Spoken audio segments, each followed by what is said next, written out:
Bago po natin simulan ang kwentong ito, ay isang munting lambing lang po sa ating mga kadayo. Kung mahilig kayo sa mga kwentong kababalaghan, katatakutan, at mga totoong karanasan na hindi basta-basta may papaliwanag, ay huwag kalimutang mag-subscribe, mag-like, at i-share ang channel ni Sir Bon. Malaking tulong po yun para mas marami pang kwentong tulad nito ang maibahagi sa lahat. Magandang araw po Sir Bon at sa lahat ng mga kadayo na nakikinig saan man kayo naroroon. Tawagin nyo na lang po ko sa pangalang Bernard, taga Talisay, Batangas. Matagal ko pong pinag-isipan kung isusulat ko ba ito dahil hanggang ngayon ay dala ko pa rin ang takot at pagsisisi. Sumulat po ko dahil baka sakaling may mapulot na aral ang iba sa kakaibang karanasang naranasan namin. Taong 1996 nang mangyari ang mga bagay na hanggang ngayon ay hindi ko pa rin lubos maipaliwanag. Noon isa akong batang pulis na nagsisimula palang buuin ang buhay na matagal kong pinangarap. Kasama ko sa inuupahang apartment ang nobya kong si May. Buntis siya noon at pareho kaming umaasa na sa wakas ay magiging maayos na rin ang lahat para sa amin. Pero sa totoo lang Sir Bon, bago pa man dumating ang gabing yon, ay may mabigat na akong daladala sa konsensya. May isang taong nasaktan dahil sa naging desisyon ko. At hindi ko alam kung may koneksyon ba yon sa mga sumunod na nangyari. Isang gabi ay mahimbing kaming natutulog ni May sa aming apartment. Ang tahimik ng buong paligid. Wala kaming bisita at wala ring anumang kakaibang nangyari bago kami matulog. Bandang madaling araw ay bigla kong nagising. Isang malakas na tunog ang bumasag sa katahimikan. Parang may ibinagsak na salamin sa sahig. Kasunod nun, ang sunod-sunod na kalansing ng nababasag na bubog. Napabangon ako agad sa kama. Nagising din si May at agad kaming nagtinginan dahil pareho naming narinig ang ingay. Mabilis kaming lumabas ng kwarto para tignan kung ano ang nangyari. Pagdating namin sa sala ay nakita namin ang nagkalat na bubog sa sahig. Yung basong nakapatong sa gitna ng mesa bago kami matulog ay basag na. Napatingin ako sa paligid. Sarado naman ang mga bintana at nakalak ang pinto. Wala ring senyales na may pumasok sa loob ng apartment. At ang mas nakakapagtaka ay nasa gitna mismo ng mesa ang pinaglagyan ng baso. Hindi rin naman ito nakalagay sa gilid para mahulog ng kusa. Habang pinupulot namin ang mga bubog ay pilit kong iniisip kung paano nangyari yon. Pero wala akong makitang matinong paliwanag. Maya-maya ay napansin ni May ang isang bagay. May larawan na nakaharap sa dingding. Nagtaka siya dahil sigurado siyang maayos naman itong nakapatong bago kami matulog. Nang lapitan ko at baliktarin ang frame, ay para akong binuhusan ng malamig na tubig. Dahil larawan yun ni Leia, ang dating kasintahan ko Sir Bon. 8 taon kaming magkasama at siya ang babaeng nakatakda ko ng pakasalan sana noon. Halos lahat ng plano ko noon ay kasama siya Sir Bon. Pero nagbago ang lahat nang makilala ko si May. Habang kami pa ni Leia ay nagkaroon ako ng relasyon sa ibang babae. At ang babaeng yon ay si May. Nang mabuntis ko siya ay tuluyan ng nasira ang relasyon namin ni Leia. Hindi niya kinaya ang sakit ng pagtataksil. Ilang linggo matapos niyang malaman ng lahat ay isang trahedya ang nangyari. Nagpakamatay siya. Mula noon ay hindi na tuluyang nawala ang konsensya ko. At hindi rin nagtagal ay nagsimula na rin makaranas ng mga kakaibang pangyayari at sunod-sunod na kamalasan sa buhay namin ni May. Noong una inisip naming nagkataon lang ang lahat. Pero hindi pa namin alam na ang gabing yon ng nabasag na baso ay simula pa lamang ng mas nakakatakot na mga pangyayari. Lumipas ang ilang buwan matapos ang gabing nabasag ang baso sa aming apartment. Sa mga sumunod na araw ay sinubukan naming kalimutan ang nangyari. Paniwala namin ang sarili namin na baka aksidente lang talaga yun. At baka may paliwanag na hindi lang namin agad nakita. Pero habang tumatagal, ay parang may kung anong mabigat na pakiramdam na nananatili sa loob ng bahay. Noong mga panahong yon ay mas inaalala namin ang pagbubuntis ni May. Excited kami para sa magiging anak namin. Kahit marami kaming pinagdadaanan, ay umaasa kaming magiging bagong simula yon para sa aming dalawa, Sir Bon. Pero hindi nangyari ang inaasahan namin. Isang araw bigla na lang nakaramdam ng matinding pananakit si May. Dinala ko siya agad sa ospital. Doon namin nalaman ang balitang ayaw naming marinig. Nakunan siya, Sir Bon. Pakiramdam namin ay gumuho lahat ng pangarap na binuo namin. Ilang araw kaming halos hindi makausap ng maayos. Lalo na si May. Madalas siyang umiiyak kapag mag-isa. Madalas din niyang sisihin ang sarili niya kahit wala naman siyang kasalanan. Masakit yon para sa aming dalawa. Pero pinilit naming bumangon. Sinabi namin sa isa't isa na baka hindi pa yon ang tamang panahon. At lumipas ang halos isang taon, ay unti-unti kaming nakabangon mula sa sakit. At isang araw, Sir Bon, muli kaming nakatanggap ng magandang balita. Buntis ulit si May. Sa pagkakataong yon ay mas naging maingat kami. Regular ang check-up niya. Sinunod namin lahat ng payo ng doktor at iniiwasan niya ang stress at mabibigat na gawain. Pakiramdam namin ay magiging maayos na rin sa wakas ang lahat. Pero habang lumalaki ang kanyang tiyan ay parang mas lalo ring nagiging kakaiba ang mga nangyayari sa apartment. May mga gabi na pareho naming naririnig ang tunog ng mga yabag sa sala na parang may naglalakad ng dahan-dahan. Kapag tinitingnan naman namin ay wala kaming makikita. May mga pagkakataon ding kusang bumubukas ang mga pinto.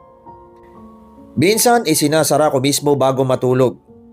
Pero pagising namin kinaumagahan ay nakabukas na naman. Nagsimula rin ang problema sa mga ilaw. May mga bumbilyang kusang namamatay kahit bagong palit lang. May mga gabing bigla na lang didilim ang isang bahagi ng apartment. Kahit maayos naman ang linya ng kuryente. At halos gabi-gabi ay may kung anong nahuhulog sa kusina. Minsan kutsara at minsan plato. At minsan naman ay mga lalagyan ng pagkain. Paulit-ulit yung nangyayari hanggang sa masanay na lang akong bumangon para tignan kung ano na naman ang bumagsak. At habang tumatagal ay napapansin kong nag-iiba na rin ang kilos ni May. Mas madalas siyang kabahan at madalas siyang mapatulala. May mga pagkakataong ayaw na niyang maiwan mag-isa sa apartment. Hindi niya direktang sinasabi kung ano ang iniisip niya. Pero kitang-kita ko ang takot sa kanyang mga mata. Pagdating ng ika-5 buwan ng kanyang pagbubuntis ay muli na namang dumating ang isang trahedya. Sa kabila ng lahat ng pag-iingat namin ay nawala na naman ang bata. Parang naulit lang ang bangungot na akala namin ay tapos na. Pagkatapos noon ay lalo nang naging tahimik si May. At isang gabi, habang nakaupo siya sa sala, sinabi niya ang bagay na matagal na pala niyang kinikimkim. Pakiramdam daw niya ay may taong galit na galit sa kanya. May presensyang palaging nakatingin. At pakiramdam niya ay may isang tao na ayaw siyang maging masaya. Pagkatapos ng ikalawang pagkalaglag ng dinadala ni May, ay mas naging mabigat ang pakiramdam sa loob ng apartment. Hindi na yon basta simpleng bahay para sa amin. Parang araw-araw ay may kakaibang tensyon na hindi namin may paliwanag. Madalas tahimik lang si May. Minsan naman ay bigla siyang magugulat sa pinakamaliit na tunog. At kahit ako ay nagsisimula ng hindi maging komportable sa lugar na yon. Pero dahil wala naman kaming ibang malipatan noon, ay tiniis na lang namin. Isang madaling araw habang mahimbing kaming natutulog, ay muli na namang may malakas na ingay na gumising sa amin. Mas malakas pa ito kaysa sa mga nauna naming narinig. Parang may malaking bagay na bumagsak sa sahig. Kasunod noon ang sunod-sunod na kalansing ng nababasag na porselana. Agad akong napamulat at mabilis ding napabangon si May. Bago pa man ako makakilos ay nauna na siyang lumabas ng kwarto para tignan kung ano ang nangyari. Narinig ko ang mabilis niyang mga hakbang papunta sa kusina. Pero ilang segundo lang ang lumipas ay bigla siyang napasigaw. Napamalikwas ako mula sa kama at agad na tumakbo palabas. Pagdating ko sa kusina ay nakita ko si May na nakaupo sa sahig habang hawak ang kanyang paa. May dugo ng tumutulo sa tiles. Doon ko nakita ang nagkalat na mga bubog. Napaapak pala siya sa mga yon dahil sa pagmamadali niyang lumabas. Agad kong kinuha ang first aid kit at nilinis ang sugat niya. Habang ginagawa ko yun ay napatingin ako sa pinagmula ng mga bubog. At doon ako napaisip na plato ang nabasag. Hindi baso at hindi tasa, kundi plato na nakatago mismo sa loob ng cabinet. Sigurado ako doon dahil ako mismo ang nagligpit ng mga gamit bago kami matulog. Nasa loob yun ng saradong cabinet. Hindi rin naman kami nakaramdam ng lindol at wala ring pusa o daga na maaaring makagalaw sa plato. Kahit anong isip ko ay wala akong mahanap na paliwanag kung paano yun nahulog. At habang nakatingin ako sa mga bubog, ay parang may kung anong bumalik sa isip ko. Mga alaalang ilang taon ko nang pilit iniiwasan. Naalala ko ang 8 taon naming pagsasama. Naalala ko ang mga pangarap naming dalawa. At higit sa lahat, ay naalala ko kung paano ko winasak ang lahat ng yon. Sa mga nakaraang taon ay pilit kong kinukumbinsi ang sarili ko na nakapag-move on na ako sa nangyari. Pero sa totoo lang, ay hindi naman talaga. Tuwing naaalala ko ang balitang nagpakamatay siya, ay bumabalik lahat ng guilt na pilit kong itinatago. Habang tumatagal ay lalo kong inuusig ng sarili kong konsensya. Kapag nag-iisa ako ay madalas kong naiisip kung ano kaya ang naramdaman niya sa mga huling araw ng buhay niya. Kung gaano kasakit para sa kanya na malaman ang pagtataksil ko. Kung gaano siya nasaktan nang makita niyang iba na ang kasama ko. At habang pinagmamasdan ko ang mga bubog na nagkalat sa sahig, ay may isang bagay na unang beses sumagi sa isip ko. Isang bagay na matagal kong tinatanggihan. Pero paano kung may koneksyon ng lahat ng nangyayari? Paano kung hindi basta kamalasan ang sunod-sunod na pagkawala ng aming mga anak? At paano kung hindi aksidente ang mga nababasag na gamit, mga yabag at mga pintong kusang bumubukas? Sa unang pagkakataon ay nagsimula akong magtanong sa sarili ko kung may kaugnayan ba ang lahat ng ito sa pagkamatay ni Lea Serbon. At habang iniisip ko yon ay lalo kong kinilabutan dahil pakaramdam ko unti-unti nang nabubuo ang sagot na matagal ko nang iniiwasang harapin. Pagkatapos ng gabing nabasag ang plato at masugatan si May, ay hindi na namin nagawang baliwalain ang mga nangyayari. Sa loob ng ilang buwan ay sunod-sunod na kamalasan at kababalaghan na ang naranasan namin. 2 beses kaming nawala ng anak.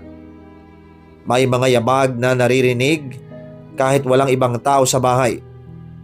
May mga gamit na kusang nahuhulog at may mga bagay na nangyayari na hindi na kayang ipaliwanag ng normal na dahilan. Doon kami nagpasya na humingi ng tulong. May nagrekomenda sa amin ng isang kilalang albularyo sa kalapit na bayan. Kasama rin niya ang isang paranormal investigator na matagal nang nag-aaral ng mga ganong klase ng kaso. At sa totoo lang, ay hindi ako agad naniwala. Bilang pulis ay mas sanay akong maniwala sa mga bagay na may ebidensya. Pero dahil wala na kaming ibang maisip na paraan, ay pumayag na rin ako. Isang hapon ay pumunta sila sa apartment. Tahimik nilang sinuri ang bawat sulok ng bahay, mula sala hanggang kusina, at maging ang kwartong tinutulugan namin. Halos 2 oras silang naglibot habang kami naman ni May ay tahimik lang na naghihintay. Nang matapos sila ay napansin kong seryoso ang kanilang mga muka, na parang may nakita silang hindi nila gusto. Iisa ang naging pahayag nila. May presensya raw na nakakapit sa apartment at hindi raw yun ordinaryong enerhiya. Ayon sa kanila ay isa yung espiritong puno ng galit, sakit at matinding hinanakit. Hindi ko agad alam ang mararamdaman ko nang marinig yun. Pero mas lalo kong natigilan nang may isang pangalan silang binanggit. Si Leia. Parang tumigil ang paligid nang marinig ko yun. Ayon sa kanilang isinagawang espiritual na pagsisiyasat, ay lumalabas daw ang pangalan niya ng paulit-ulit. Naniniwala silang hindi pa raw tuluyang matahimik ang kanyang kaluluwa, at bitbit pa rin daw nito ang matinding sakit na naramdaman bago siya namatay. Ang sakit ng pagtataksil, Sir Bon. Ang pagkawasak ng mga plano niya para sa hinaharap, at ang matinding lungkot na humantong sa kanyang trahedya. Ayon pa sa kanila ay may mga pagkakataon daw na ang sobrang bigat ng emosyon ng isang tao, bago ito mawala, ay nag-iiwan ng enerhiyang nakakapit sa mga taong sangkot sa kanyang buhay. Hindi ko alam kung paniniwalaan ko yun. Pero habang nakikinig ako, pakiramdam ko ay bumibigat ang dibdib ko.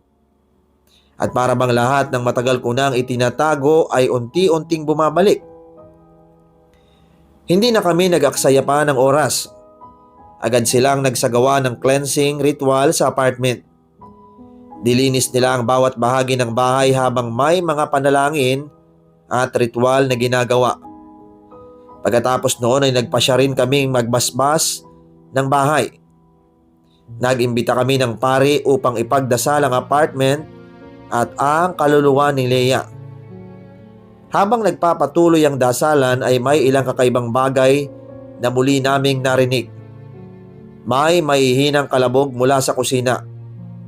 May tunog ng mga yabag sa kabilang bahagi ng bahay. At ilang beses din tila may kumakalansing na gamit kahit walang humahawak dito.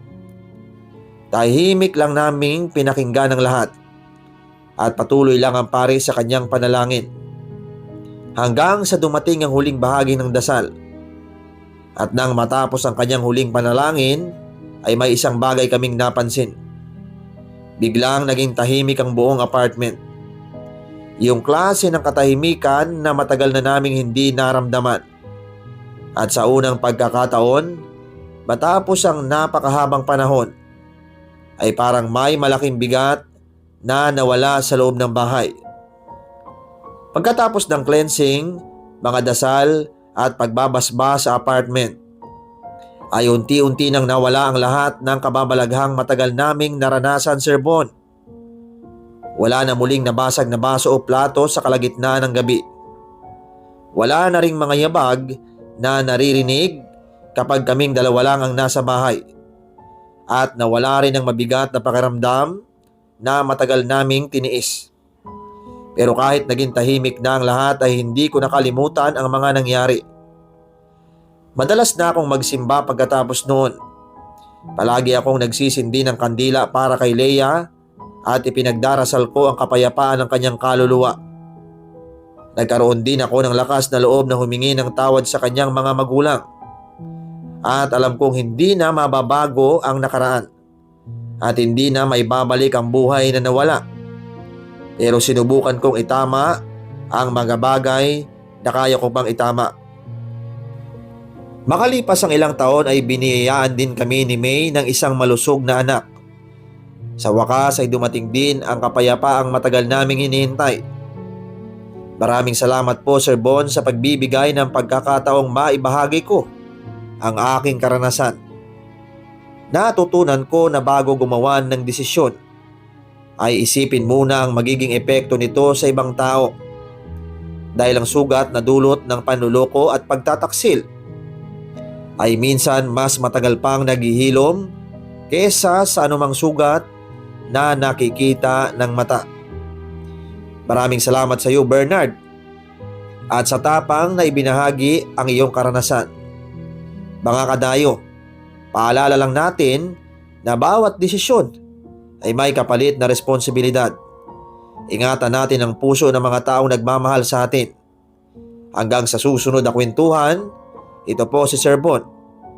Mag-iingat po kayong lahat at pagpalain ng may kapal, mga kadayo.